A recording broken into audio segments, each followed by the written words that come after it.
கண்ணாடி போடுறவங்களுக்கு நான் சொல்கிறது ரொம்பவே கனெக்ட் ஆகும்னு நினைக்கிறேங்க.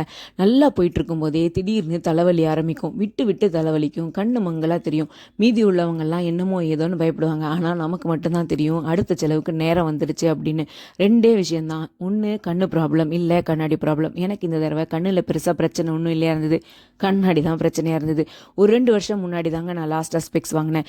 இங்க என்னன்னா நானும் கண்ணாடி, என் புருஷனும் கண்ணாடி. அதனால நாங்க எப்பவுமே லென்ஸ்கார்ட்ல இருந்து தான் வாங்குவோம். அங்க கண்டிப்பாக buy one get one offer இருக்குமா, வாங்கும்போதே 2 வாங்கி வச்சுருவோம். எனக்கு 2 உனக்கு 2 அப்படின்னு சொல்லிட்டு. ஸோ தட் ஒரு கண்ணாடி நம்ம யூஸ் பண்ணாலும் இன்னொன்று வந்து பேக்கப்பில் இருக்கும் அப்படின்னு. டு எக்ஸ்டெண்ட் என் ஹஸ்பண்ட் எப்படி யோசிப்பார்னா, ஒரு கண்ணாடியை வந்து கார்லேயே வச்சுருக்கணும் அப்படின்னு நினைப்பான்.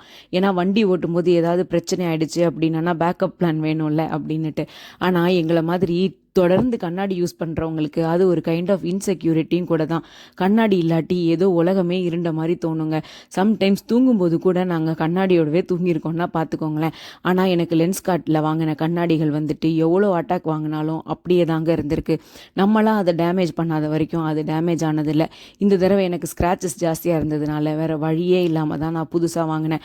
எனக்கு பிடிச்ச மாதிரி நான் 2 கண்ணாடி எடுத்தேன். ஆனால் என் புருஷனில் ஏதோ ஆஃபர் போயிட்டுருக்கு, எனக்கும் ஒன்று வேணும்னு அவனுக்கும் ஒன்று எடுத்துக்கிட்டாங்க.